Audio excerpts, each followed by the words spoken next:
Buenas tardes. Vamos esperando ya que tomen asiento.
Muy buenas tardes a todos. Un placer teneros aquí en esta sala reunidos en la conferencia El Camino de la Hispanidad que organiza Influencia Hispana, una iniciativa que surge con el propósito de destacar aquello que nos une a ambos lados, en España y en Hispanoamérica. Además, es una iniciativa que tiene como colofón cada noviembre los premios Influencia Hispana, que os invito ya por adelantado para que puedan venir a finales de este año.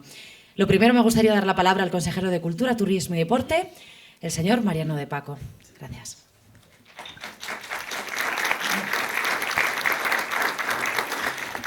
Muchísimas gracias, muy buenas tardes a todos. Presidente Calderón, encantado de haber tenido la suerte de poder saludarle. Don Javier Rojas, socio fundador de Influencia Hispana. Como no, a don Javier Cremades, fundador y presidente del Bufete Internacional Cremades y Calvo Sotelo. Muchísimas gracias por acogernos en tu casa y enhorabuena también por el premio. Don Diosdado Soto, alcalde de Guadarrama, José María Álvarez del Manzano, un lujo tenerte aquí también y un privilegio volver a saludarte. Nos vemos habitualmente en el Bernabéu, pero también está muy bien que nos veamos por aquí. Don Alberto Camacho, agregado de Cooperación Internacional de la Embajada de México, concejales, diputados de la Asamblea, miembros de la prensa, amigos todos. Es un placer para mí, como les digo, trasladarles la bienvenida a este encuentro, El Camino de la Hispanidad, un espacio de reflexión, diálogo y celebración de nuestra identidad compartida, de la importancia de esa identidad que nos une a tantos. Agradezco a Influencia Hispana, como también he tenido la suerte de poder manifestarles, por organizar este acto y por haberme invitado a inaugurar este foro que nos hace profundizar en la riqueza cultural, histórica y artística del mundo hispano, que es nuestro mundo, no debemos olvidarlo, ese mundo que, como digo, nos une a todos de una manera tan indisoluble y nos conforma como lo que realmente solo somos y nos ha conformado, eso lo sabe bien José Luis también, a lo largo de los siglos. Además, quisiera felicitarles por el éxito de la primera edición de los premios Influencia Hispana, celebrados el año pasado y a los que tuve la suerte de poder asistir y también de poder entregar un premio donde participó nuestra presidenta de la Comunidad de Madrid, Isabel Díaz Ayuso, y se reconoció el talento y la excelencia de destacados hispanos en diversas disciplinas. Hablar de hispanidad, como ustedes saben, es hablar de la fuerza de una cultura que cruza fronteras, cruza océanos, continentes y que se nutre de todos sus acentos. En la Comunidad de Madrid sabemos que la hispanidad es un valor fundamental, no solo por nuestra historia, sino porque define también nuestro presente y conforma como legado nuestro futuro. Madrid es una ciudad, una comunidad abierta, libre en su pensamiento y donde todos encuentran su lugar, absolutamente todos. Madrid es un lugar acogedor, Madrid es un lugar mestizo, Madrid es un lugar abierto y por eso, sin duda alguna, Madrid conforma también ese mejor estilo de vida del mundo del que tanto hemos hablado y del que nos encanta sacar pecho. En Madrid caben todos los acentos, como digo, y eso nos enriquece a todos. Cada año demostramos nuestro compromiso con la hispanidad, con hechos concretos. Nuestra Hispanidad, que celebramos, como ustedes saben, en octubre, organizada por este gobierno regional, se ha consolidado como un referente cultural también en el ámbito hispanoamericano. Hemos conseguido dar ese salto, hemos conseguido crear ese puente tan necesario entre todos aquellos que hablamos el español. En su última edición, en octubre de 2024, reunió a 750 artistas de 22 países con 184 actividades culturales en 103 escenarios y un total de casi 700.000 asistentes, y pensamos seguir creciendo porque esta región demanda hispanidad, porque España demanda hispanidad y porque este gran conglomerado de personas también lo están demandando. Un encuentro que celebra nuestras raíces y nuestra identidad compartida. Ya estamos trabajando en su siguiente edición, como les digo, que se celebrará en octubre de 2025 y en la que esperamos haya aún más participación de toda la comunidad hispana residente en nuestra región, que como sabemos es muy abundante. Pero no es el único esfuerzo. Por ejemplo, la evolución de nuestro Festival Iberoamericano del Siglo de Oro, que este año pasa a llamarse Festival Hispanoamericano del Siglo de Oro, Clásicos en Alcalá de la Comunidad de Madrid, refuerza también nuestra voluntad de seguir siendo un puente entre culturas, un lugar de referencia para la creación y el pensamiento en nuestro idioma, el pensamiento en español, porque Cervantes, porque Lope de Vega, porque Calderón de la Barca eran autores hispanos, y así debemos entenderlo, como nuestros autores, estos que nos unen y nos unieron. La literatura del Siglo de Oro es un testimonio de la riqueza y la profundidad de nuestra lengua y la cultura. La Comunidad de Madrid va a declarar bien de interés cultural el Siglo de Oro, la Edad de Plata y la cultura urbana, precisamente en el entendimiento de que esos versos del Siglo de Oro, de Lope, de Calderón, de Tirso, son la actual música en español. Los poetas, los rapsodas de hoy son los rapsodas que fueron ellos en el Siglo de Oro. Y ese puente está tejido, sin duda alguna, por nuestra hispanidad. Es un recordatorio de que el español, lengua que compartimos 600 millones de personas, no es solo un idioma, sino que representa un modo de expresión universal, un modo de cultura universal. Nuestra lengua y nuestra cultura nos unen a través del tiempo y las fronteras, recordándonos que la hispanidad es un lazo vivo que sigue fortaleciendo a todos y cada uno de nosotros, generación tras generación. Porque la hispanidad es diálogo, es creación, es futuro. Y en este futuro, Madrid siempre tendrá las puertas abiertas. Muchísimas gracias y enhorabuena por la iniciativa. Muchas gracias. A continuación me gustaría llamar a Javier Rojas, socio fundador de Influencia Hispana.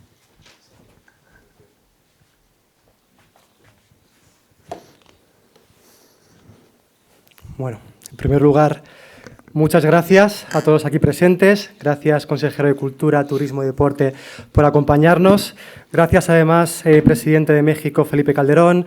Gracias, alcalde Álvaro de Manzano, Pedro Corbalán, compañeros, Beatriz Elorriaga, concejal de Alcorcón, excompañera y amiga, familiares. También a todo el equipo, mis compañeros y amigos y socios, Luis Izquierdo, Guillermo Ramos, compañero también, última incorporación, Ángel Ballesteros.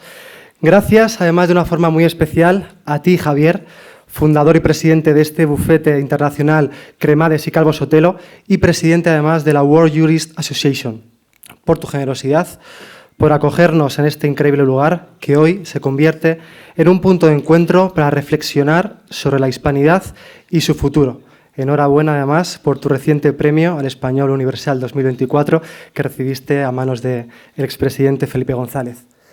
Hace unos meses, el 21 de octubre de 2024, celebramos la primera edición de los premios Influencia Hispana y hoy nos encontramos aquí para continuar con esa conversación, para reflexionar juntos sobre lo que significa la hispanidad y cómo podemos seguir fomentándola desde una perspectiva moderna. La hispanidad no entiende de colores políticos ni de fronteras. Es transversal y es el lugar donde convergen nuestras historias, valores y aspiraciones.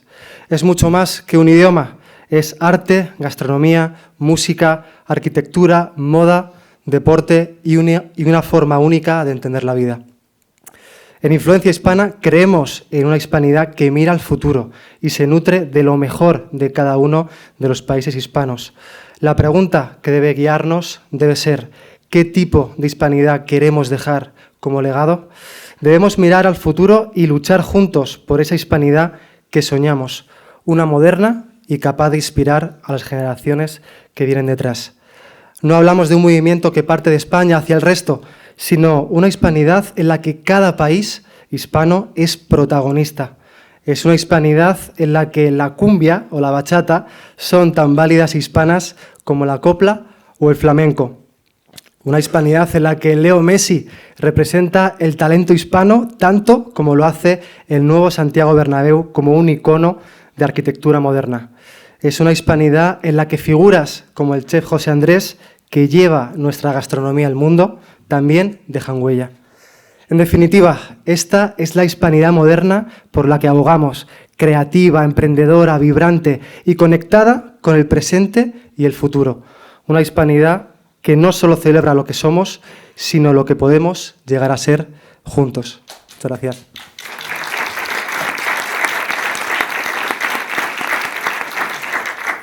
Y ahora, antes de ceder la palabra a Ana Núñez Milara, me gustaría invitar aquí a nuestro otro socio fundador, Luis Izquierdo, que tiene una cosa que deciros.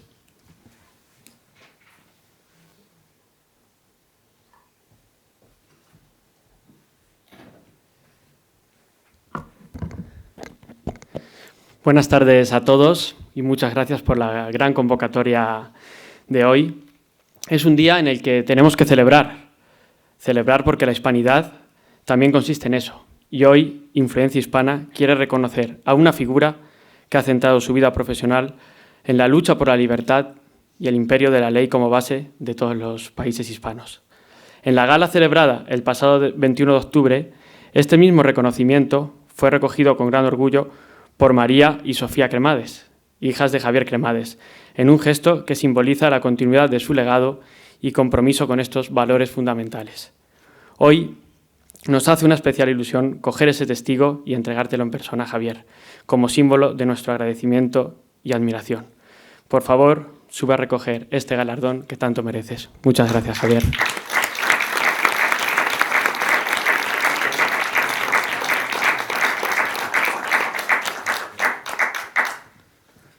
Bueno, qué generosidad y qué suerte y qué agradecido me siento por este regalo que me hacéis, que como cualquier reconocimiento es un compromiso más, ¿no? para defender valores, para profundizar en tu propósito y para seguir participando en el juego de la sociedad tratando de aportar algún valor y de compartir valor.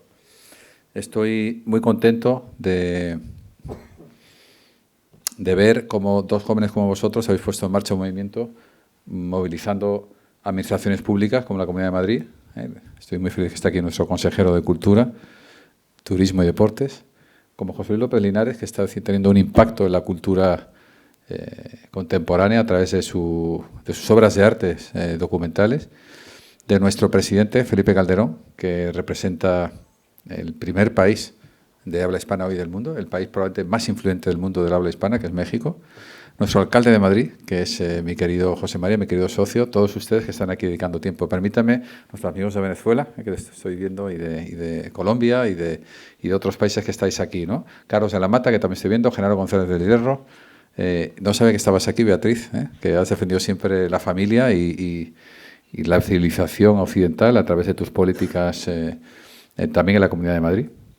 Y permítame que comparta tres ideas muy breves. La primera es recordar lo que decía Richard Florida, de que en la era de la digitalización, con este enorme cambio social y de poder que afecta a la cultura, al turismo, a la gastronomía, a la economía, pero también a la política, las personas y las ciudades son los nuevos protagonistas de la competencia y del juego de las personas. Y en ese sentido, Madrid no es una demarcación municipal o autonómica, sino es un gran espacio que cuenta con un liderazgo muy adecuado. Decía el otro día Vance, dijo una serie de cosas muy interesantes, pero también le dijo el primer ministro de Albania a la conferencia de Múnich. Él decía, oye, este 20% de gente, se refería a una fuerza con la que él no coincide, ¿no? Se refería a la polémica en Alemania con AfD. Ese 20% de gente que vota a AfD no son nazis. Esta comunidad autónoma que elige estos gobiernos no son comunidades atrasadas que son manipuladas por sistemas populistas de gobierno, son elecciones conscientes, en elecciones democráticas, que han optado por unas administraciones como las que tenemos hoy, que están haciendo unas políticas enormemente vanguardistas. Acabamos de oír un poco unas líneas maestras, ¿no? Pero en esa alianza entre personas y ciudades tenemos una gran oportunidad, porque la familia que habla español es una familia deportiva, cultural, política, económica, social, que somos nosotros, que por cierto tenemos los mismos apellidos, la misma sangre, el mismo ADN, y que nos acogemos unos a otros según las olas de la historia, nos va empujando hacia un sitio u otro. Esa familia, Leopoldo López, tiene sitio aquí delante. Leopoldo, por favor. Pido un aplauso para el gran Leopoldo López, por favor. Pues aquí hay un sitio libre. Leo, aquí has llegado perfectamente a tiempo. Os decía, mi primera idea es que esa familia, en esa alianza entre personas y ciudades, nosotros somos una de esas grandes familias del mundo. Y desde Madrid podemos liderarla. No los madrileños, sino aquellos que vengan a Madrid. Yo no soy madrileño, yo nací en Ceuta, me siento malagueño, crecí en Málaga, pero desde hace 35 años esta es mi ciudad, porque desde aquí puedo hacer cosas. Esta es la primera idea, ¿no? No estamos llamados a participar, estamos llamados a sentarnos en primera fila. Y ese movimiento que todos hemos notado, ¿no?, de que hace quizá 20 años era Miami, ¿no?, el centro neurálgico, ¿no?, donde se reunían las élites, las iniciativas y las energías se movilizaban. Hoy es Madrid y va a tener que seguir compitiendo para que lo siga siendo, dando un servicio a esa comunidad hispana que está en cualquier rincón del mundo. La segunda idea tiene que ver con el rule of law, precisamente. Yo estoy muy agradecido también porque acabo de recibir un reconocimiento que no me ha entregado Felipe González. Felipe González intervino, me entregó el presidente del Tribunal Constitucional de Alemania, que para mí es el principal tribunal del mundo que se basa en el derecho que llamamos continental, o de raíz romano-canónica. En el derecho tenemos dos universos, el del common law, que pone en marcha el Reino Unido y que sigue en Estados Unidos y que sigue la India y que sigue todo lo que fueron sus colonias. Y tenemos otro sistema que seguimos en Alemania, en Francia, en Italia, en Japón, en Corea, en muchos otros lugares del mundo, ¿no? En nuestro mundo, el Tribunal Constitucional es el más importante. Y ese rule of law tiene una característica principal, y es que si no pone a la persona en el centro, si no es antropocéntrico, no se puede considerar como tal. La Constitución alemana, que responde históricamente a la hecatombe moral del nazismo, consagra en su artículo 1 la dignidad de la persona. Y eso no es un mensaje para las autocracias, eso no es un mensaje para Venezuela. La dignidad de la persona se lesiona siempre que hay un abuso de poder, también en un Estado de Derecho. Pero en un Estado de Derecho se puede reparar y se debe intentar reparar integralmente. Tenemos que estar muy atentos, también en las comunidades hispanas, no solamente de que haya un sistema formal de democracia, de elecciones libres, de libertad, sino que las personas que nos rodean estén siempre protegidas. Y ese abuso de poder es la otra cara de la moneda de la dignidad de la persona.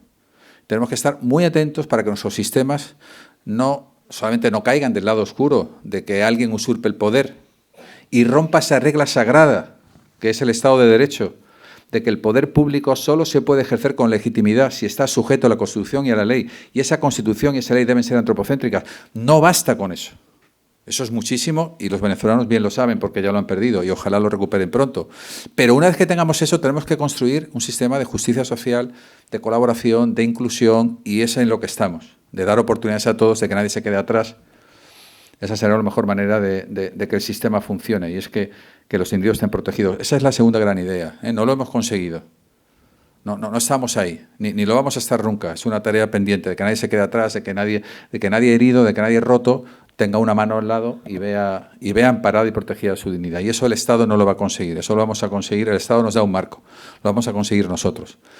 Y la tercera y última idea que quiero compartir es felicitar a estos señores, porque creo que han dado en la tecla, y yo les he oído varias veces, les he animado. Uno es un compañero nuestro que tiene un despacho estupendo, y el otro es otro En fondo son juristas, ¿no? Que tienen ese propósito, ¿no? De servir, acompañar y proteger a personas, a empresas, a instituciones a través del derecho. Y ellos son conscientes de esta historia. El consejero lo ha dicho de una manera, ellos lo han dicho de otra. Yo trato de decirlo también de otra manera.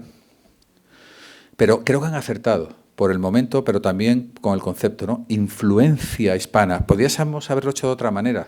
Pero la influencia hispana, ¿la influencia qué es? Es una capacidad es un poder. Y vosotros nos estáis invitando a que pensemos que tenemos un poder compartido, que no es un poder de la administración pública solamente, es un micropoder de cada ciudadano. Es una capacidad que penetra en la democracia norteamericana, la primera democracia del mundo, que está presente en el Oriente, que tiene raíces culturales muy importantes en países como Filipinas, pero también como Japón y también como Corea, que tiene un código civil, por cierto, que es muy parecido al nuestro y al alemán, y que tiene unos orígenes y que un alcalde de Madrid tuvo un hijo que fue misionero y fue el primer occidental que llegó precisamente a Corea del Sur, ¿no? Tenemos una capacidad de transformar y de penetrar, y eso es una responsabilidad. Por lo tanto, esto que ha nacido aquí pequeño, que yo no llamaría, ¿cómo le llamáis? ¿Edición 1? Año 1. Porque esto no son premios, esto es un movimiento de que recordar, empoderar a todos aquellos que hablan español de que son parte de una estirpe grandiosa y que no hizo el bien en el pasado, sino que están llamados a liberar el mundo moralmente también para el bien hoy. Aunque seas un ciudadano en Cochabamba que no tiene ese poder económico o social, tú eres un embajador también. Ese es el mensaje de influencia hispánica. Aunque seas un recién llegado a los Estados Unidos, con o sin papeles, tú tienes un papel que hacer también, ¿no? Y finalmente, termino recordando a una persona que estuvo el viernes aquí, que se llama Carlos Vives. Yo no sé cuántos conocéis a Carlos Vives. Muchos, los latinos, todos, los españoles. Deberíamos conocerle más. Si uno se va hoy a Spotify y mira a ver cuántos seguidores, cuántos oyen la música cada mes de Julio Iglesias, creo que está en 2,8 millones, que es una barbaridad. Carlos Vives está en 14 millones de personas que cada mes escuchan su música, ¿no?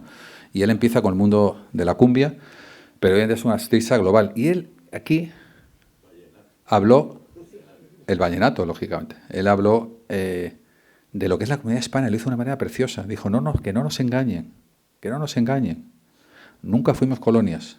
España no tuvo colonias. Bueno, tuvo una, pero fue en África en el siglo XIX, que es Guinea.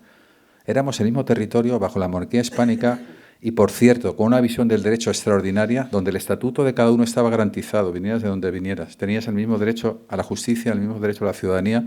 No había democracia ni había derecho al voto, porque era un sistema distinto, pero lo que sí que había era una concepción integral de la protección del ser humano. Y eso lo conseguimos en un entorno muy difícil, donde la distancia hacía muy difícil controlar el poder. Y mucha gente abusó del poder, lógicamente, como abusan hoy en cuanto dejas de vigilar y de controlar, ¿no?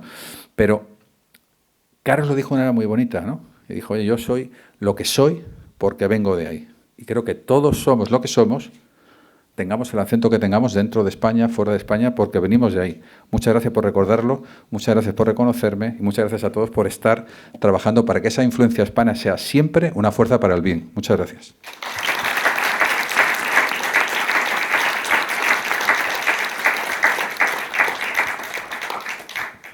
Pues muchísimas gracias, Javier. Muy inspirador, la verdad, estas palabras. Y bueno, pues comenzamos ya con la conferencia en sí. Me has quitado de la boca un par de conceptos que iba a mencionar antes, porque los términos influencia hispana me parece que no podían haber sido elegidos de una mejor manera. Al fin y al cabo, significa un trasvase de cultura, un trasvase de conocimientos de manera horizontal. Y quiero aclarar que este es un debate académico, con una visión de la historia como herramienta para construir el futuro. Entonces, bueno, tengo conmigo a dos grandes de la historia, cada uno en sus respectivos formatos. María José Rubio, lo voy a tener que leer. María José Rubio, historiadora, escritora y académica, ante todo se siente una científica porque cree que la historia es una ciencia, pero también se siente humanista, ante todo pone siempre a la persona por delante de todo. Ha construido una larga carrera literaria con libros dedicados a la investigación de la monarquía hispánica y a las mujeres que forman parte de ella. También ha publicado una novela y otra, atención, está en camino. Y todo ello desemboca también en la vertiente de comunicación, la podréis escuchar en los populares podcasts de National Geographic y podéis verla también en La aventura del saber de la 2. Defiende que es un deber comunicar la historia para poder fomentar una sociedad más justa y sobre todo libre. Bienvenida, María José. Y José Luis López Linares. Bueno, director, productor de cine documental, más de 40 años en esta industria, que le ha otorgado 3 premios Goya, un Ondas y una nominación a los Emmy. Desde que en el 96 dirigieses Asaltar los cielos, has estado al frente de películas y series con la productora López Films y sus trabajos han estado seleccionados para los festivales de Berlín, Venecia, Buenos Aires, San Sebastián, Toronto o Nueva York. Su Hispanoamérica ha cosechado y sigue haciendo un éxito dentro y fuera de nuestro país. Y España, la primera globalización, fue su documental más visto en los cines españoles. A través de su trabajo ofrece perspectivas que resaltan la cultura hispánica, los lazos en común, defiendes que nos miremos los unos a los otros, frente a frente, para reconocernos mutuamente. Por cierto, ya preparo un nuevo largometraje también, Aquí nadie para. Bueno, pues bienvenidos a los dos. Yo soy Ana Núñez Milara, para los que no me conozcan, me han obligado a presentarme. Actualmente dirijo la revista Magas del periódico El Español y durante 11 años fui corresponsal en Bruselas. Estuve cubriendo todas las crisis económicas que han asolado al continente, políticas, económicas y de toda índole, ¿no? Previamente fui redactora jefe del periódico El Mundo y dirigí también la revista Yodona. He dicho esto, que aquí los protagonistas sin duda sois vosotros. Por mi trayectoria en la televisión aprendí una cuestión que me parece fundamental y es el lenguaje, lo importante que son las palabras, los términos que escogemos a la hora de referirnos a los conceptos y a las ideas.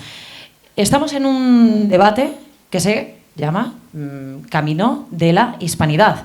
Y se ha escogido el término hispanidad por un motivo. ¿Por qué se han desechado otros como Latinoamérica, Iberoamérica? Hay muchísima confusión, no solamente dentro de esta sala, también fuera, pero me parece importante marcar como punto de partida por qué se escoge el término Hispanoamérica. María José.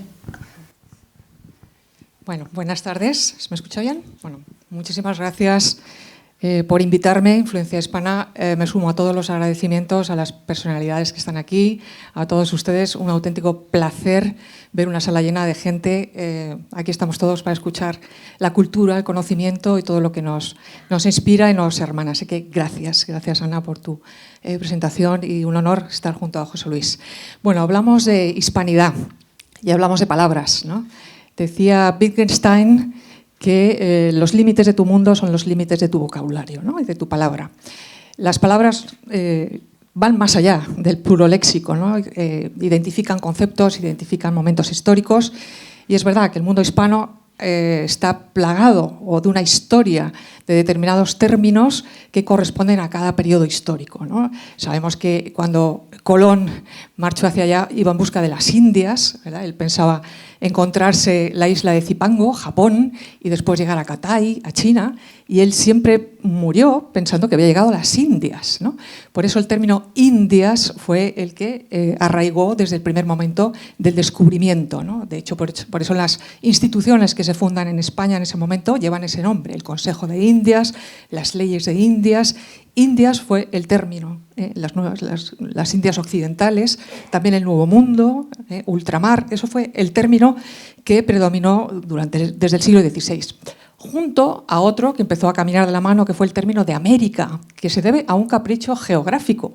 El término de América surge nada menos que en la corte de Juan de Lorena, o sea, en Alemania, donde estaba el famoso cartógrafo Waldseemüller, que al hacer un mapa sobre el Nuevo Mundo que se estaba conociendo, pues acudió a las cartas y referencias que estaba enviando Americo Vespucci, un marino florentino que había viajado ya 2 veces a América con Colón y con una expedición portuguesa, y él decidió que en nombre de Americo Vespucci, que es el que estaba intuyendo que aquello era un continente nuevo, era la 4ª parte que faltaba por descubrir del mundo, decidió bautizar con América a ese nuevo mundo. Lo podía haber puesto Cristobalia, ¿no? Que puesto Cristóbal Colón era el que había llegado, o Colombia, ¿no? Pues fue en la corte de Juan de Lorena donde se decidió en un mapa poner América. Y ese es el nombre que junto a Indias fue progresando a lo largo del siglo XVI-XVII. Llegamos aquí a la gran controversia, Hispanoamérica. ¿De dónde surge Hispanoamérica, no? Este término empieza a surgir sobre todo a principios del siglo XIX.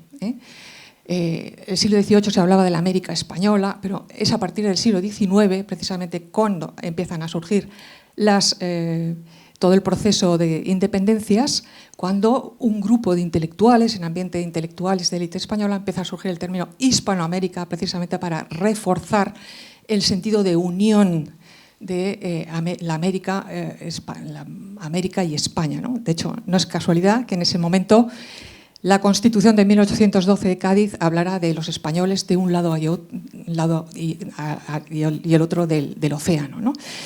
El término Hispanoamérica es el correcto, es el que designa la unidad de España y sus territorios americanos.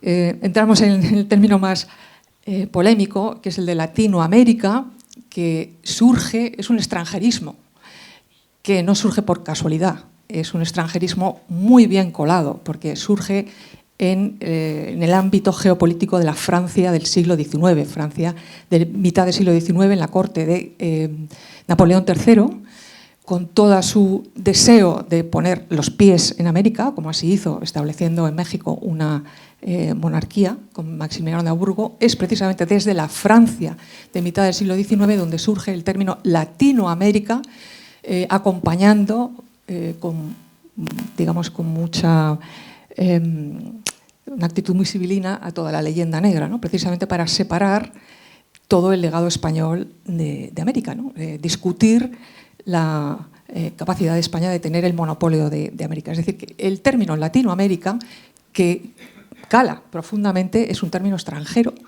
introducido geopolíticamente de una manera muy inteligente por aquellos que disputaban a España el monopolio. Bueno, del lenguaje nos iríamos a los gestos, ¿no? O sea, una vez se comprende el origen de la palabra hispanidad, tenemos que entender que existen numerosos gestos, comportamientos, costumbres que los tenemos dentro de nosotros, que corren por nuestras venas, que hemos asimilado a uno y al otro lado. José Luis, en tu documental hablas también bien de ello, ¿no? La música, por ejemplo, sería uno de los casos. Sí, bueno, buenas tardes. Muchas gracias por estar aquí y por todo. Creo que esto es algo... el documental tiene dos pilares fundamentales, que son la música y la belleza y el arte, ¿no? Sobre ellos he querido construir la historia de lo que somos, de lo que tenemos en común, y que reconozcamos ese patrimonio que es de todos, de los 500, 600 millones de hispanos que hay en el mundo, y que es igual de nuestro la Catedral de México o la música de las misiones de la selva de Bolivia, ¿no? O la Catedral de Sevilla o el Acueducto de Segovia, ¿no? Que todos somos, porque realmente no hay mucha diferencia cuando viajas por los pueblos de México o del Perú, pues realmente te encuentras en casa. Ahora, en la película que estamos grabando, que se llama Huí de Hispanos, la raíz hispana de los Estados Unidos, entrevisté en Miami a un sacerdote que llegó a Miami a los 15 años de Cuba y está construyendo una iglesia barroca en el centro de Miami. Le digo, padre, ¿por qué? ¿Por qué hace una iglesia barroca? No es una capilla, ¿no? Es un pedazo de iglesia. ¿Por qué hace una iglesia barroca? Aquí dice, porque quiero que todos los hispanos que están en Miami se sientan en casa.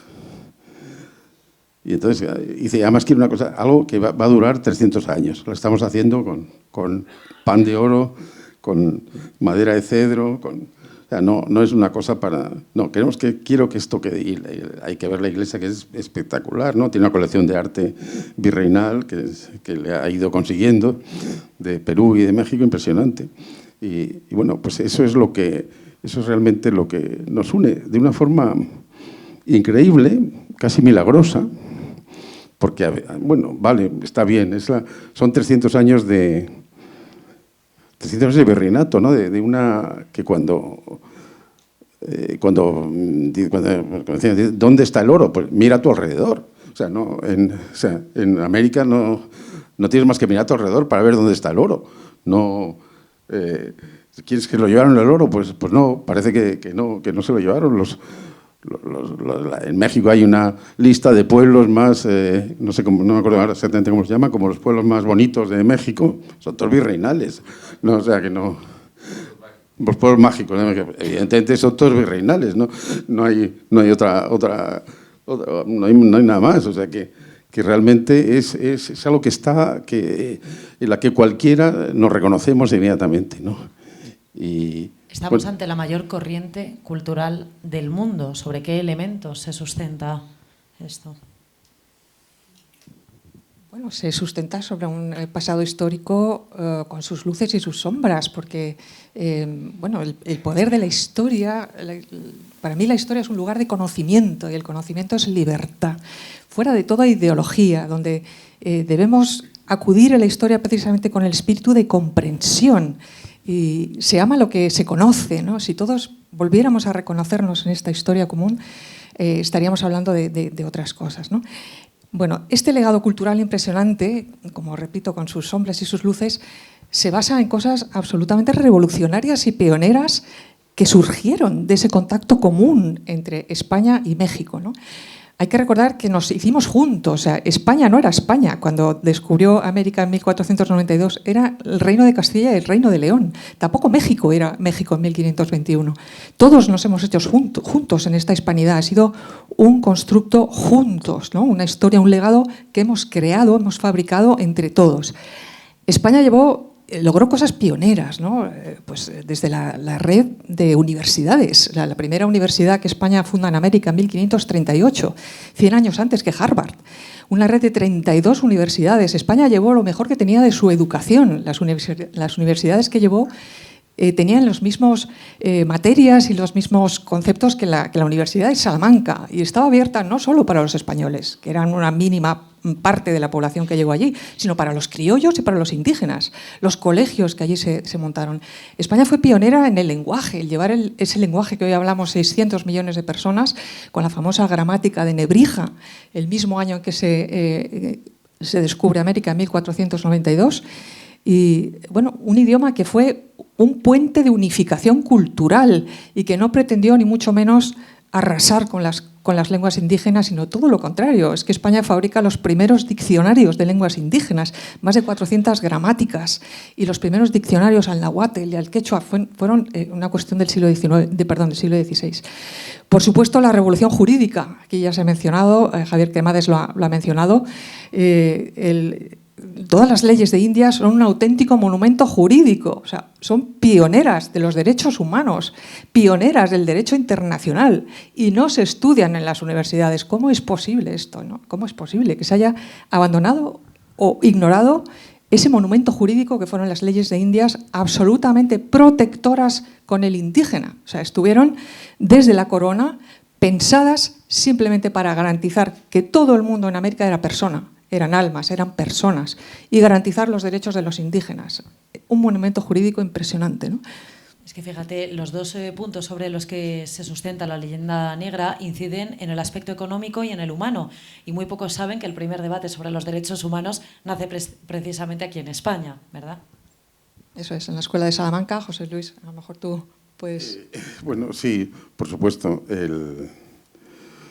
Bueno, es que digamos, la idea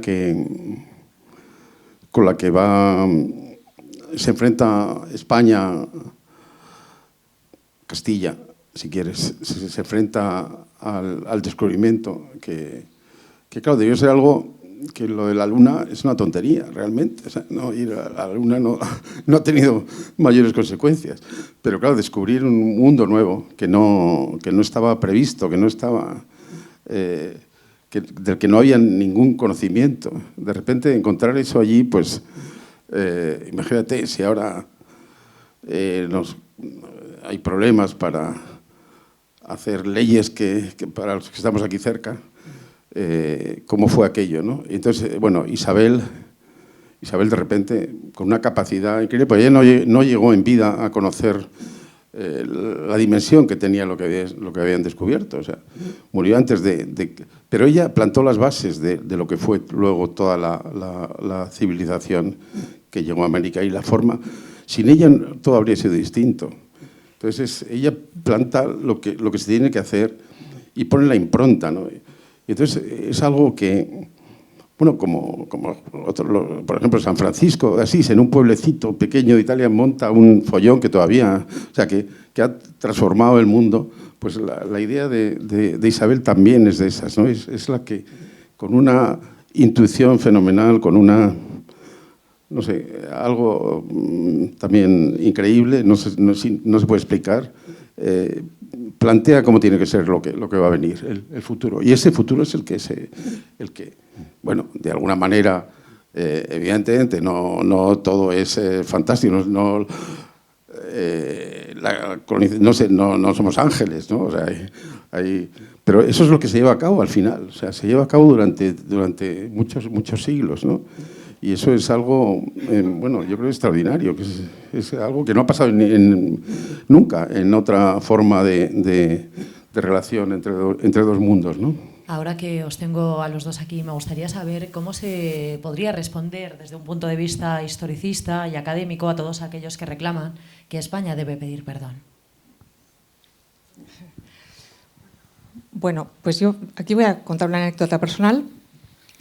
Hace unos meses tuve que dar una clase a un grupo de estudiantes hispanoamericanos que venían con la Fundación Botín a aprender sobre la función pública en España, y les tuve que dar una clase sobre el Toledo de las tres culturas, ¿no? Entonces, cuando explicas, los españoles sabemos mucho de conquistas y reconquistas, ¿no? Hemos sido, en este pequeño territorio que es la península ibérica, hemos sido conquistados por fenicios, cartagineses, iberos, celtas, suevos, vándalos, alanos, bereberes, árabes, visigodos, en fin. Sabemos mucho, ¿no?, de qué es esto. Y los romanos, por supuesto, y los griegos. Se nos ha ocurrido pedirle a los romanos, a los italianos, que nos pidan perdón por la romanización. No sé, claro, abrieron los ojos, es que no se entiende. O sea, es una cosa, no le quiero poner la palabra absurda, pero lo es. Es no saber cómo funciona la historia. La historia universal se mueve así, a base de imperios, grandes civilizaciones que han tenido que imponerse a otros, es echar fronteras, dominar, unas veces con violencia, con menos, y de eso sale un producto cultural del que se enriquece todo el mundo. Cuando vas a la mezquita de Córdoba, por ejemplo, en el mismo suelo de la mezquita de Córdoba hubo un templo romano, hubo después una mezquita visigoda. Sobre ese mismo suelo vinieron los árabes y construyeron una mezquita, y sobre ese mismo suelo los cristianos vinieron y plantaron en medio una catedral, que la podían haber construido en otro sitio, pero decidieron que era el suelo sagrado ese. Y cuando uno va a la mezquita de Córdoba se asombra del resultado, se siente orgulloso. Y aquí voy a contar otra anécdota. Hace nada he tenido que grabar una serie para la televisión catarí.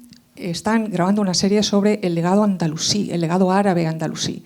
Y uno siente de verdad el orgullo de decir, los árabes están reclamando el orgullo de Al-Ándalus, el hecho de ser españoles, reclaman el legado cultural en España. Y a mí me hizo sentir, me abrió muchísimo los ojos, digo, qué orgullo, ¿no? La gente reclamando su legado cultural en España porque se sienten españoles, árabes españoles, y reclamando eso. Y yo me sentía también muy orgullosa de ese legado andalusí. Yo no tengo nada que ver, no soy musulmana ni tengo rastro de árabe, pero esto de pedir perdón es un absurdo, o sea, es una inmadurez social, por decirlo así, ¿no?, que va en consonancia con una voluntad ideológica, ¿no? Va acompañando, por supuesto, una voluntad ideológica de separar a España y odiar lo español con una intención totalmente ideológica, que nada tiene que ver con el verdadero deseo histórico, con el verdadero legado y el deseo de los españoles que nos sentimos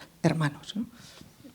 Estoy totalmente de acuerdo contigo, pero es que yo también voy a contar una cosa personal, que es que yo la primera película, España, la primera globalización, la hice precisamente como reacción a eso, a que lo que decían, que España tenía que pedir perdón. Entonces ya estaba cansado de ir tantas tonterías que decidí que tenía que hacer algo y hice España, la primera globalización. Y otra cosa, cuando estuvimos en México, estrenando la Hispanoamérica, Canto de Vida y Esperanza, fue en octubre del año pasado, que hacía poco había sido la presidenta de México, había ya vuelto a poner que España tenía que pedir perdón. realmente hice 6 entrevistas en televisiones y muchas más en prensa y en radio, cosa que aquí en España no he hecho ninguna televisión. Cuando estrené la película, ninguna televisión me ha llevado a hacer una entrevista. En México hubo 6 televisiones, en Ciudad de México. Y entonces nadie habló de eso, o sea, todo el mundo lo daba por superado, como que eso era una política de corto alcance, o sea, que no iba a ningún lado, que no, o sea, al final no me extrañó. Yo iba preparado para defenderme, digo, bueno, ahora, en fin, vamos a tener que defender, que explicar por qué España no tiene que pedir perdón. Oye, se pasaba como de largo, ¿no? Eso no era lo importante, ¿no? ¿De la que te libraste entonces? Me libré de una buena, sí. Bueno, pasando ya por los procesos de la independencia y hasta hoy, en este momento de explosión surgen los primeros movimientos identitarios que empiezan a diferenciarse entre sí mismos y sobre todo contra España, al que consideran el enemigo. Ahí están todos los discursos de Simón Bolívar. ¿Cómo arrastra este fenómeno a nuestros días? Porque incluso en la propia terminología acaba afectando a nuestros días. Es decir, muchos prefieren, por ejemplo, ser americanos o ser considerados americanos. Sí, bueno, esto de que a mí me lo cuentan mis alumnas venezolanas, Leopoldo. Antonieta, la mujer de Leopoldo, es alumna mía, he tenido el honor de tenerla como alumna, que en Venezuela se dice mucho, ¿no? Esto de ojalá nos hubieran conquistado los ingleses, ¿no? sin considerar que precisamente los indígenas en América del Norte desaparecieron precisamente por la colonización inglesa, ¿no? Bueno, los procesos de independencia americanos fueron muy complejos, porque no era el pueblo americano contra el pueblo español. Dentro de cada entidad estatal americana hubo bandos muy difusos. Los indígenas estaban del lado de la corona española porque se sentían protegidos por la corona española. Y dentro de los propios criollos, la élite criolla, no toda estaba a favor de la independencia y muchos se sentían leales al rey de España. Es decir, que los procesos independentistas fueron muy complejos y terminaron muchos de ellos en guerra civil dentro de los países y con un proceso casi de décadas hasta conseguir una independencia. Para lograr esa independencia tuvieron que construir un relato contra quién nos independizamos, ¿no? Un chivo expiatorio. Efectivamente, España, de una manera muy simplista, fue el enemigo contra el cual hacerse el independiente. Por lo tanto, fue el momento donde se construye este relato de separación con respecto a lo español, de odio a lo español, que no se casa o no tiene coherencia con lo que a nivel personal fue, porque se manifiesta el odio a lo español cuando se habla en español, cuando se tiene una cultura común en español, por lo tanto es un auto-odio. Es decir, los procesos de independencia complejos manifestaron una dificultad de identidad de con los propios estados americanos que todavía se arrastra, ¿no? Llamando al odio a una cosa que tú mismo eres, de la cual no te puedes desligar, porque todos venimos de un pasado común y de una historia común que es hispana. Fíjate, has hablado del relato. Y para mí hay dos aspectos que ayudan a construir o deconstruir una sociedad.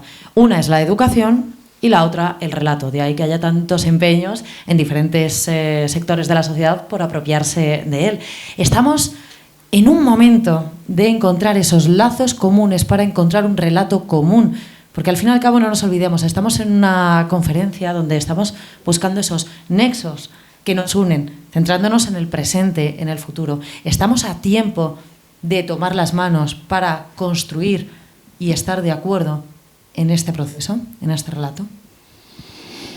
Yo creo que estamos en un momento extraordinario en el que de repente han salido muchas iniciativas en muchos lugares de toda Hispanoamérica, podemos incluir a España en Hispanoamérica, porque no es más que un pedacito de aquello, y que es algo, no lo llamaría movimiento, pero sí quizás una generación en la que espontáneamente, de abajo arriba, sin estar patrocinado por ni siquiera por la academia, sino alguien en Argentina que empieza a escribir libros, en México hay gente escritores, historiadores, divulgadores sobre todo, blogueros, o sea, gente que tiene youtubers en internet, de repente han ido emergiendo en los últimos años y a mí que me dio por hacer películas, por ejemplo, pero a mí nadie me obligó, o sea, realmente fue una necesidad, porque ya estaba harto de escuchar tonterías y como yo lo que hago son documentales, pues hice un documental, o sea, no tenía más. Entonces, pero todos hemos surgido como de abajo arriba sin que nadie nos haya presionado y eso se está multiplicando. O sea, y realmente ahora vemos algo, bueno, pues increíble, o sea, como, bueno, esta tarde aquí, pero es que otro día hay otro acto en Madrid claro, y todo eso se refuerza con que, bueno, España es que tiene, digamos, tendríamos la solución para uno de los graves problemas europeos, que es el demográfico, ¿no? Nadie tiene esa solución como la tenemos nosotros. O sea, ningún país europeo puede tener esos recursos humanos de familia, porque lo que somos es una familia. O sea, podemos traer primos de cualquier sitio que cuando llegan aquí a los 30 segundos están como en casa. Entonces eso ni los ingleses, ni los franceses, ni los alemanes, nadie puede hacer lo mismo que nosotros, ¿no? Entonces tenemos que darnos cuenta de eso, que sería podríamos tener una potencia tremenda, ¿no? O sea, el otro día también salió un artículo, me parece, en El Economista sobre eso, pero es algo que yo pensando mucho tiempo y también es una de las cosas que intento contar en las películas. ¿Se está perdiendo el miedo a matizar el relato que rodea la leyenda negra? Sí, desde luego. Yo creo que ya lo de la leyenda negra, el que no se ha enterado es porque no quiere. Ya hay un montón de libros, de blogs, de lo que quieras. Entonces yo creo que ya hay que avanzar, ¿no? Ya la leyenda negra, el que no se ha enterado es porque no se va a enterar. O sea, que no hay una voluntad para no enterarse. Bueno, pues entonces, pero hay una esperanza muy grande en la juventud. Hay gente que no se lo han enseñado en el colegio, que no, pero que de repente siente esa necesidad de pues yo creo que todos necesitamos saber de dónde venimos, cuál es nuestra historia, y si no conoces tu historia no podemos avanzar, no se puede avanzar en el futuro, ¿no? Mira, has mencionado las nuevas generaciones y siempre me ha parecido tremendamente injusto que carguemos sobre sus espaldas la responsabilidad de matizar o corroborar determinados hechos históricos, ¿no? No me parece mayor tortura para una generación completa. ¿Creéis que estamos a tiempo de que estas nuevas generaciones comprendan o ayuden a construir esta nueva historia, digamos, de hermandad? Sí, bueno, yo en esto quiero ser positiva porque soy historiadora y yo tengo esta misión, ¿no?, de transmitir conocimiento. Las nuevas generaciones lo van a tener difícil porque se les está quitando la historia de los planes de educación. Quitarles la historia es quitarles la libertad de pensamiento, de conocer la historia como es, con toda la intención del mundo. Donde no hay conocimiento, ahí entra la manipulación. Por lo tanto, yo abogo porque la historia sea un hecho de rebeldía intelectual. O sea, tenemos que vender la historia, el conocimiento histórico de verdad, sin ideologías, donde nos encontremos todo como una rebeldía intelectual, una resistencia intelectual frente a la ignorancia y la manipulación. Y yo creo que en ese sentido puede que la gente joven se sienta llamada, interesada, despertada a la curiosidad de conocer la verdad histórica, más allá del relato de la leyenda negra y de todo esto. Yo llamo a un conocimiento y reconocimiento otra vez de la historia tan extraordinariamente potente, tan extraordinariamente única en la historia universal que ha sido la hispanidad, que está llena de cuestiones que ahora veremos absolutamente pioneras y de vanguardia, o sea, que hoy siguen siendo vanguardia y de una huella profundísima, ¿no? Ojalá agitemos a los jóvenes a que reconozcan la potencia moderna y universal que tiene ahora mismo la hispanidad, o que puede tenerla, ¿no? Pero sí, como dices, claro, sí es una rebelión. Entonces, eso es atractivo para la juventud. O sea, ya apuntarse a conocer la historia es una forma de rebelión, ¿no?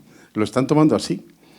Y eso es muy interesante. O sea, que a lo mejor el que no les enseñe historia es casi mejor que no que les enseñe una historia, sino porque dicen que bueno, aquí en algún momento sienten esa necesidad, ¿no? Y entonces eso está, bueno, yo creo que está, yo no veo eso, que los jóvenes que se lanzan a eso tienen una pasión por conocer y por difundir extraordinaria, ¿no? Y quizás es por lo que tú dices, ¿no? Porque es una forma de rebelión, o sea, y es que la juventud necesita rebelarse, claro. Bueno, tengo aquí apuntadas muchísimas preguntas, pero sí que me gustaría dar la voz también al público que ha asistido, porque me parece que es muy enriquecedor y que podemos aprovechar la oportunidad de contar con estos dos grandes profesionales que los oigo. Javier. Quiero haceros una pregunta a los dos y, bueno, en el marco de lo que estabais explicando, me decía Carlos Vives este sábado que el encuentro entre las dos culturas tenía que ver con las edades del hombre. Y él dijo, el Paleolítico se encuentra con el Renacimiento. Y en el fondo, lo que llegó a América fue una forma de ser europeo, que se llevó desde aquí, se podía haber llevado desde otros lugares. Pero mucha gente piensa, yo soy uno de ellos, que lo mejor que queda de Occidente está en América, en la América hispana. La polarización y muchos otros problemas que tienen nuestras sociedades, allí los tienen en menor grado. Mi pregunta para vosotros, para ti, que España, ¿es España o era la monarquía hispánica? Es decir, yo lo que explico a mis amigos, quizá estoy en el error, pero es que cuando desaparece la monarquía hispánica, aparecen muchos países y España es uno de ellos. Dicho de otra manera, aquellos países no son hijos de España, sino que todos somos hijos de aquella etapa. Y por tanto somos también hermanos. Eso te quería preguntar para que me ayudaras a matizarlo.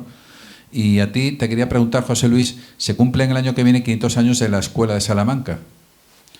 Y por antes Salamanca era entonces lo que Harvard pueda ser hoy, ¿no? La primera universidad donde aquellos pensadores realmente abrieron pie, como dice Schumpeter, no solamente al derecho internacional público, es por lo que es más conocida, y a la paz entre las naciones, pasadas a través del derecho y no de la fuerza, sino también, sobre todo, un sistema liberal de economía, un sistema abierto de competencia.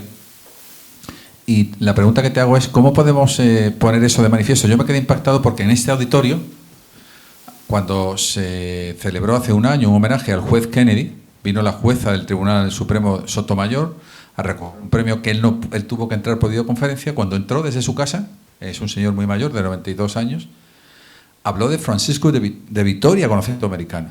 Y ostras, es el juez americano, es una leyenda viva del derecho, nos está recordando que uno de los padres del derecho contemporáneos es un español. Entonces, ¿qué podrías hacer tú, José Luis? ¿Cómo podemos hacer eso para que esa memoria que está en los fundamentos del Estado de Derecho se pueda hacer más, no sé, más público, podemos tener más conciencia de ese tesoro que queremos preservar? Bueno, con mucha brevedad para que todo el mundo pueda preguntar lo que quiera. Sí, el verdadero protagonista de lo que pasó en América fue la monarquía hispánica.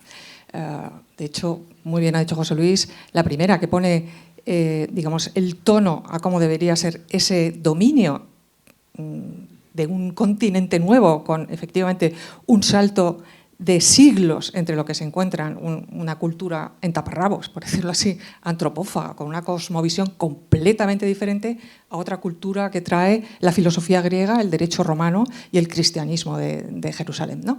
Entonces, la monarquía, la reina Isabel católica es la que da el tono, diciendo en su propio testamento que los indígenas son sus vasallos, igual que el resto de sus súbditos en Castilla, de igual a igual. Ella es la que prohíbe que esos nuevos súbditos indígenas sean esclavizados o sean tratados de otra manera diferente, porque eran almas. No hay que olvidar que el principal objetivo inicial de bueno, de la colonización, no voy a decir colonización, perdón, de la acción de España sobre América fue la evangelización.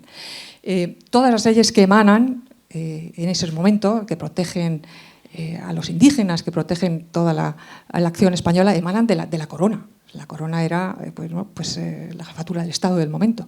Y los criollos, por eso, los indígenas en los procesos independentistas, sobre todo los indígenas, se sentían protegidos por el rey de España. Y, de hecho, fueron las propias independencias las que luego erradicaron por completo esas leyes que protegían a los indígenas, que han seguido estando desde entonces en donde están. O sea que por eso eran leales a la corona, al rey de España, porque se sentían protegidos por la corona española, por la monarquía hispánica. Y claro, el desastre que ocurrió con las guerras napoleónicas, que quizá los españoles sí deberíamos pedir a los franceses que nos pidieran perdón, porque las guerras napoleónicas fueron el desastre de la historia de España. A partir del siglo XIX, España es una auténtica esclava de las guerras internacionales entre Inglaterra y Francia. Yo eso lo sé muy bien por la investigación que he hecho. Por lo tanto, en el momento en que desaparece la monarquía hispánica en el siglo XIX, con toda su debilidad por las guerras napoleónicas, ocurre, digamos, la dispersión que supone las independencias de América, ¿no? José Luis. Sí, Javier, y lo que decías, eso de pasar de la edad de piedra yo lo he vivido en la selva de Bolivia, cuando estuvimos grabando allí la música virreinal. O sea, cuando los jesuitas llegan a las misiones, en una generación pasan de ser cazadores recolectores en el Paleolítico a tocar el violín en una orquesta barroca. O sea, es algo extraordinario, o sea, porque allí lo que crearon en mitad de la selva fueron unas orquestas fantásticas. Se hicieron música compuesta un poco más en la selva, llegaron a tocar el violín. Por eso ahora allí dicen el instrumento indígena de la selva boliviana es el violín. Pero ¿cómo puede ser esto? O sea, ¿de dónde el violín habrá venido de algún lado, no? Bueno. Y claro, con la escuela de Salamanca, con todo ese proceso increíble, pues la verdad es que se pueden hacer muchas cosas. Yo, de hecho, estoy trabajando en una serie de televisión que estamos hablando, que se llama Lo que el mundo le da a Salamanca, que sería, por supuesto, evidentemente la filosofía, el derecho, la economía, pero también las matemáticas, la ingeniería, porque alguien no puede tener un imperio que dura 300 años sin dominar la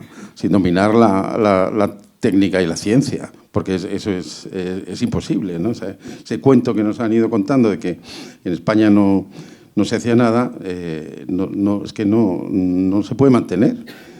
Y desde luego, la verdad es que toda la base, por supuesto, también la escuela de Salamanca, Suárez es la base de la filosofía inglesa. O sea, ahora rodando en la Luisiana, pues he descubierto que una parte del corpus legislativo del Estado de Luisiana son las 12 partidas. O sea, que se quedaron allí y que, como funcionaban, pues se han quedado. Y, o sea, que hay mucho que contar de todo esto y que no se conoce. Lo que daría, aquí podríamos estar horas con vosotros seguro. Me gustaría, ¿alguien más? Mira, me voy a acercar, a falta de que me traigan otro micro, prefiero que lo cojas. Sí, se graba. Yo quería dar las gracias a José Luis porque has abierto los ojos a mucha gente con tus documentales que son tan visuales, sobre todo los jóvenes que no han leído a Patricio Lons, no han leído a lo mejor a Marcelo Gullo o no han escuchado las conferencias de Zunzunegui, que son fabulosas, y que han dado una vuelta a todos estos historiadores a la leyenda negra, ¿no? Y pues seguimos, por supuesto, tus documentales y los recomendamos muchísimo siempre, ¿no? Entonces, os quería preguntar, quizá a ti o a ella, ¿en qué estado? Porque a mí no me cabe en la cabeza. Yo tengo el apellido Sotomayor Y cuando voy a Estados Unidos, en inmigración a veces algún policía me ha dicho, ¿es usted pariente familiar de la jueza? Y yo, posiblemente. Entonces te hacen como una reverencia, ¿no? Porque es una mujer que ha sido clave en muchas cosas, ¿no? Entonces hay, estas teorías, no sé en qué momento se encuentran, sobre el origen de Colón, pero hay una teoría que es que son la misma persona, Colón y Pedro Álvarez de Sotomayor, que se llamaba Pedro, le apelaban Pedro Madruga, y yo solo os puedo decir, no lo sé, no soy historiadora, ni bióloga, ni nada. Me extraña que con las técnicas de ADN no se investigue más en este tema. Pero yo estaba en Estocolmo con mi marido en un congreso y de pronto vi un cuadro que nunca había visto y de pronto dice Cristóbal Colón. Y digo, caray, si es que es igual que mi madre, es igual que mi tío. Entonces, no sé, te quiero decir si es una cosa peculiar o puede tener su interés o, bueno, simplemente comentaros esto. Bueno, yo la verdad es que no tengo ni idea, pero lo que yo creí es que no había ningún retrato de Colón. O sea, no sé, bueno, María José sabe hay un documental que se ha emitido en televisión española que ha hecho Juan Manuel Lorente, que es un gran forense de Granada, sobre todo desmontando todos, lo siento porque a lo mejor ha desmontado también la tuya, pero desmontando todas las líneas de investigación a través del ADN de Colón. Te recomiendo verlo, porque probablemente esa, no sé si una de esas líneas que él ha desmontado es la tuya, pero es interesantísimo. Yo creo que...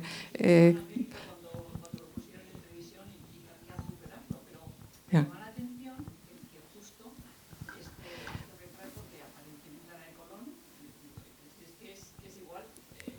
Bueno, no sé, lo de Colón sigue siendo un misterio porque él mismo se encargó de que fuera un misterio, lo cual ya es un misterio, ¿no? O sea, con ese afán de protagonismo que tenía, no hay más que ver las capitulaciones de Santa Fe que hizo, y que él mismo se encargara de ocultar sus orígenes, ya de por sí es una cosa muy extraña y muy misteriosa, pero que él se llevó a la tumba, ¿no? Había una pregunta. Sí, voy a por... ¿Alguien más quería preguntar? Ah, mira,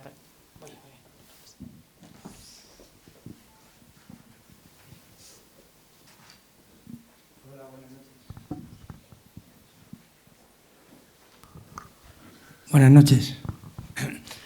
Vale, yo quería, al hilo de lo que ha dicho antes María José con respecto a lo de, todo lo que se hizo un poco contra quién se luchaba, que era contra el Imperio Español, que tuvieron que hacer, inventar para que determinadas partes se pusieran del lado de los que querían separarse de España.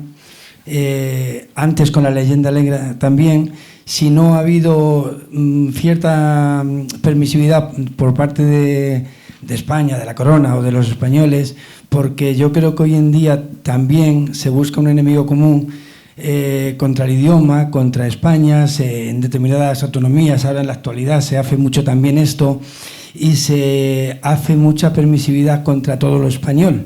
Es decir, hoy en día se sigue haciendo esto y España, que es como si mirase hacia otro lado, cuando lo tenemos también dentro incluso de nuestras fronteras. No sé si es quizás exceso de permisividad o es que somos así de esta forma. José. Bueno, yo creo que el derecho a la libertad de expresión es un must de la democracia, ¿no? De hecho, el mismo hecho de que cundiera la leyenda negra y el relato del enemigo era España es un signo de la libertad de pensamiento, de la libertad de información que había en América. Entonces, yo creo que eso solo se combate con el conocimiento, no se combate con leyes, eso sería censura. Y aquí no vamos a defender la censura, desde luego yo no. Se combate con el conocimiento, desde la raíz. El conocimiento es la base, por eso cuando se quiere manipular, lo primero que se combate es o lo primero que se omite y se combate es el conocimiento.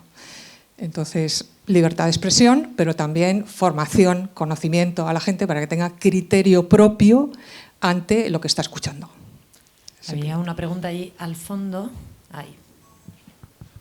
Sí, buenas noches. desde la Asociación Cultural Galeón de Manila hicimos un documental en el año 2011 sobre el español y Filipinas. Contribuimos para que el gobierno de Gloria Macapagal Arroyo estableciera como lengua optativa en varias escuelas de todo el país el español. Y cuando fuimos a visitar Filipinas para ver en esas escuelas en las que se estaba estudiando español, nos dimos cuenta, todos los que fuimos, que en realidad los muchachos filipinos que estudian español no estaban aprendiendo una lengua extranjera, sino que estaban recuperando algo que siempre se había pertenecido. Porque aunque nosotros nos demos cuenta en las lenguas filipinas, ellos sí se dan cuenta de cuál es su estructura de la lengua y las palabras base de todas las lenguas filipinas, en más de un 50%, en varias de ellas, son palabras españolas que ellos sí son capaces de distinguir, pero que nosotros, si no sabemos las lenguas de allí, no lo sabemos. O sea, estaban redescubriendo algo que les fue hurtado, ¿no? Entonces, hemos hecho, yo soy profesor Javier Pran, profesor de la Universidad de Juan Carlos, hemos hecho jornadas hispano-filipinas en la universidad, 5 o 6 ediciones, y muchos muchachos han hecho sus trabajos de fin de grado sobre Filipinas y la hispanidad precisamente debido a esas jornadas, y algunos también trabajos de máster. Es decir, es un pequeño trabajo, pero que ha tenido alguna pequeña, pero una trascendencia. La pregunta que quiero plantear es, ¿qué papel creéis que puede tener Filipinas dentro de la hispanidad? Gracias. José Luis. Bueno, la verdad es que todo el mundo, cuando ve mis películas, me dice, ¿y Filipinas? Y entonces es una asignatura pendiente. ¿Te da trabajo? ¿Te da más trabajo? más trabajo. O sea, y Filipinas, y claro, realmente es algo que todavía no... Evidentemente, en Filipinas, España o la monarquía hispánica lo que dejó fue el catolicismo, no la lengua. La lengua era muy complicado, o sea, había multitud de dialectos. Evidentemente los agustinos, como los dominicos, como todos, prefirieron aprender ellos los dialectos que no enseñar a tanta gente en tantos dialectos distintos, ¿no? Porque era más eficaz, aunque fuera mucho más trabajoso seguramente, ¿no? Entonces, Filipinas es un mundo, es verdad, un mundo hispano, en el que tenemos algo increíble, que es esa comunidad que está y que no sé, tenemos que pensar algo para bueno, me parece genial la labor que estáis haciendo con Filipinas y me parece que sí, que es un camino, ¿no? María José quería apuntar. No, simplemente una guinda que es un signo más de la globalización de la hispanidad, ¿no? Fíjate que el español está lleno de palabras árabes y el español que llega a América está lleno de palabras andalusíes. Es decir, que realmente la hispanidad hace la globalización de la que habla precisamente todos los documentales de José Luis. Es una auténtica globalización, porque España lleva a América hasta la cultura árabe. Todo lo que arrastra España de cultura árabe, de tradiciones árabes, de lenguaje árabe, que da la vuelta al mundo gracias a la hispanidad, ¿no? Y nos conecta Oriente y Occidente de una manera absolutamente sorprendente. Por eso la huella es tan profunda, es tan profunda. Tenemos tiempo para 2 preguntas más. Sí que os quiero pedir brevedad y sobre todo que no olvidéis el foco. Estamos en un momento, ya sé que nos apasiona a todos la historia, pero estamos en un momento también de centrarnos en lo positivo, en el presente y en el futuro sobre todo. Lo digo por si queréis también reorientar un poco las preguntas.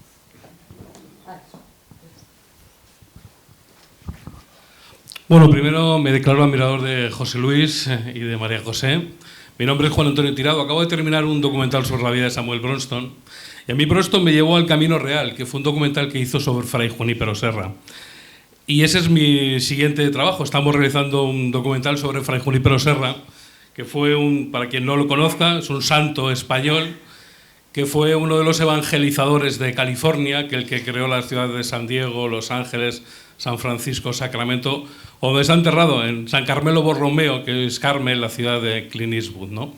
Hace 10 años el Papa Francisco canonizó a Fray Junípero. Y en ese acto que se hizo en Washington, curiosamente presidido por Joe Biden, la Iglesia Católica, y en este caso los franciscanos, pidieron perdón a la humanidad o a los americanos por las enfermedades que pudieron llevar los españoles a América y que por eso se convirtió en una masacre. ¿Qué os parece que la Iglesia Católica pidiese perdón a los indios americanos? Porque hay que recordar que una vez que se produce ese momento es cuando empiezan a derribar las estatuas de un fray Junípero que curiosamente es el único español que tiene una estatua, por ejemplo, en el Capitolio, como gran adalid de la conquista de California. Gracias. José Luis. Pues ¿qué quieres que te diga?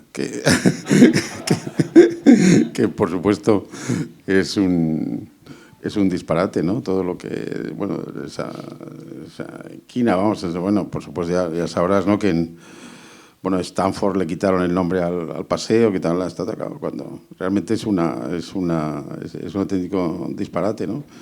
Pero bueno, también hace reaccionar a mucha gente eso, o sea que por otro lado hay que tener en cuenta que hay gente que se da cuenta de lo que está pasando, entonces empieza a leer un poco, a investigar, a enterarse, y dice ¿por qué? O sea que también hombre, evidentemente que la Iglesia pida perdón, en fin, ¿qué te voy a contar? O sea, realmente no tiene ninguna capacidad, o sea, realmente sin la monarquía hispánica el catolicismo ahora mismo estaría reducido a poca cosa. Bueno, nunca se sabe, ¿no? Pero realmente, sí, por la historia que hemos vivido es eso. Entonces, pues bueno, acabamos de venir de rodar, hemos estado rodando en 10 misiones de California y bueno, es que es casi el único patrimonio artístico que tiene más de 2 siglos es ese, o sea, en Estados Unidos, o sea, que por supuesto ahora las cuidan, las han reformado, las que estaban destruidas las han reconstruido y bueno, o sea que bueno, eso es importante. Bueno, la Iglesia a veces, pues bueno, no la Iglesia, ¿no? Digamos, el Papa no es infalible en estas cosas, o sea que tampoco hay que preocuparse tanto. La última pregunta. Yo por añadirte una cosita, que la cuestión de las enfermedades, los españoles llevaron la viruela, que es verdad que es una de las enfermedades que esquilmó a gran parte de los indígenas, pero se trajeron de vuelta la sífilis, una sífilis que también mató a muchísimos europeos, porque era una cepa americana completamente nueva, es decir, que hasta en eso hubo un intercambio, un mestizaje, ¿no? Hasta de las enfermedades que se intercambiaron, o sea que es un signo más de lo que ocurrió allí tan extraordinario, ¿no? Si no hay ninguna... Ah, sí. Ya les iba a hacer yo otra, si no. La última. Breve, por favor. Sí, muy breve. Al hilo de lo que decía Sana, mirando al futuro, ¿qué podemos hacer para contrarrestar la influencia anglosajona sobre la influencia hispana? Es decir, nosotros sabemos perfectamente, y no tenemos que contarlo, que tenemos una gran cultura, una gran historia, arte e idioma, que eso es realmente lo que envidian, el idioma, ¿no? Entonces, ¿qué creéis que se puede hacer? ¿Qué armas? Porque está claro que esto es una guerra en un mundo ahora globalizado, con Internet, la inteligencia artificial. ¿Va a ganar la inteligencia artificial? ¿Va a ser la inteligencia artificial en inglés la que va a predominar? Con lo cual desaparece el idioma español. Bueno, yo creo que el español es la segunda lengua en inteligencia artificial. Es decir, no sería necesario aprender inglés. O sea, realmente el español, la inteligencia artificial tiene un poder increíble. Realmente no creo que el español, hay una universidad a distancia española que es donde más está creciendo es en Estados Unidos, en español. O sea, y bueno, no solo una, hay varias, pero hay un momento, yo creo que el momento del español no está para nada. Y yo creo que lo que podemos hacer primero es darnos cuenta nosotros mismos de lo que somos, porque si no hay mucho que hacer. O sea, cuando nosotros nos reconozcamos como lo que somos, pues entonces realmente entonces podríamos actuar. Ahora es que sin ese reconocimiento entre nosotros, pues es muy difícil actuar. Primero, yo creo que el trabajo está en que sepamos lo que somos. Y de todas formas, yo creo que la inteligencia artificial, hay idiomas hay lenguas que están perdidas ya. O sea, imagínate el francés, italiano, o sea, eso no tiene ninguna posibilidad. Pero el español sí, el español tiene bueno, Es que no, yo creo al revés, la inteligencia artificial es una herramienta que el español se puede utilizar y que está en primera línea. Sí, yo creo que es fundamental superar la ignorancia histórica mutua. Es increíble que muchos españoles desconocen la historia de América. Decía García Lorca, ¿no? El español que no conoce América no conoce España. Superar esa ignorancia histórica mutua. En Hispanoamérica se desconoce la historia de España y en España se desconoce mucho. O sea, hay que hacer un ejercicio de mirarse otra vez y de reconocerse, como está diciendo José Luis, desde la verdad histórica. Y segundo, hacer una propuesta activa de lo que somos, de vanguardia. Vamos a ver, estamos hablando de un mundo globalizado, pero si España fue la pionera de la globalización, la primera globalización se llama el documental de José Luis, estamos hablando de un mundo diverso, del respeto a la diversidad, pero vamos a ver si la cultura, el legado español es un legado de mestizaje. Somos mestizos. América, el 80% siguen siendo mestizos. Es una cultura de mestizaje, de fusión de culturas. Y segundo, hablamos de derechos humanos, pero si España fue una pionera de la legislación de los derechos humanos, del derecho internacional, de la persona en el centro de la legislación, de la protección de la justicia social. O sea, hemos sido pioneros en la historia de algo muy grande. Por favor, reconozcamos nuestra grandeza y hagamos una propuesta activa de lo que somos, activa de lo que somos. Somos un legado vivo, que está vivo, la hispanidad está vivísima, desde Messi, Shakira, todo lo que nos une. Por favor, seamos conscientes de la grandeza, estemos a la altura de lo que ha sido el legado español y hagamos una propuesta activa, cada uno desde su lugar y en comunidad, ¿no? Fíjate, sobre esta propuesta activa, yo creo que vosotros sois precisamente dos voces muy constructivas a las que hay que escuchar, que pueden participar y sobre todo gracias a iniciativas como esta de Influencia Hispana que nos permiten crear este espacio para proponer, para hablar, para reflexionar, mirándonos siempre con la sinceridad y desde un punto de vista académico. Antes de terminar, me gustaría mostraros un adelanto del próximo trabajo de José Luis López Linares, que vamos a ver ahora mismo y ya nos dirás las fechas.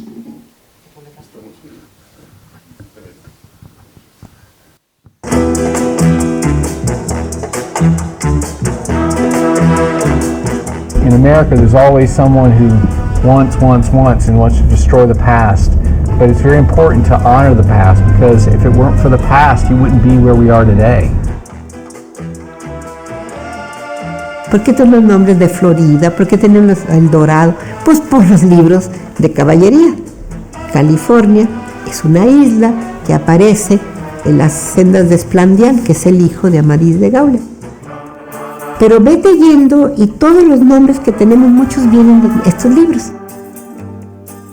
When Bernardo de Galvez got here to New Orleans, he was assembling armies from the Native Americans, the Creoles that were here, and the free men of color.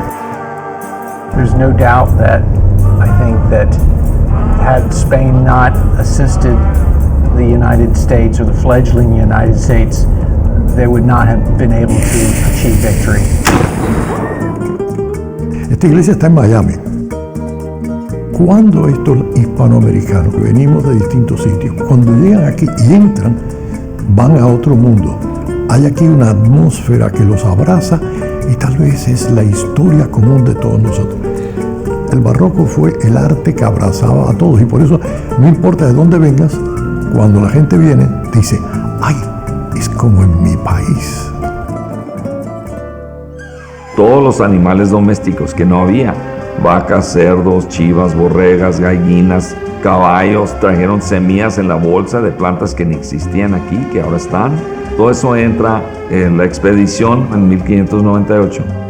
Algunos estadounidenses pueden pensar, como decía que el anuncio, un genuino sabor americano, pues ahí lo único que hay de americano es el yanqui que monta el caballo, porque todo lo demás reconstruye algo que se vivía en la Castilla de la Mesta hacia unos cuantos siglos.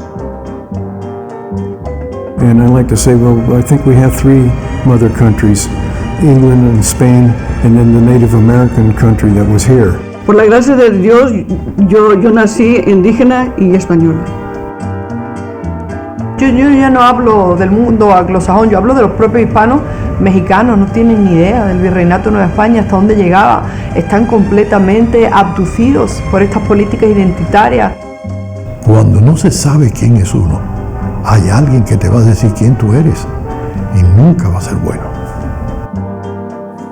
Cuando conoces tu historia no te pueden hacer descuento. Bésame mucho. Each time I cling to your kiss, I hear music divine. Bésame, bésame mucho. Hold me, my darling, say that you'll always be mine.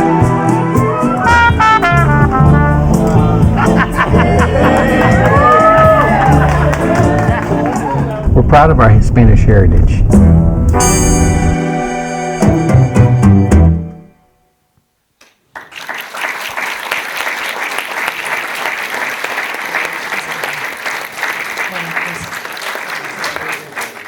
José Luis, te tengo que invitar a que subas por lo menos para terminar el debate, que te puedan hacer una foto probablemente de rigor. No me gustaría terminar, por supuesto, sin volver a recordar que María José Rubio va a sacar una novela con Planeta también. Vamos, podréis encontrar también toda su biografía en las librerías. María José, ¿cuándo sale? No sé, acabo de entregar y eso son planes editoriales que uno no sabe, deseando que sea cuanto antes. Bueno, pues María José Rubio, José Luis López Linares, muchísimas gracias por haber participado en este debate tan constructivo. Muchísimas gracias a Influencia Hispana por haberlo organizado, por la iniciativa que tenéis, que es más necesaria que nunca. Gracias a todos por asistir, autoridades. Placer.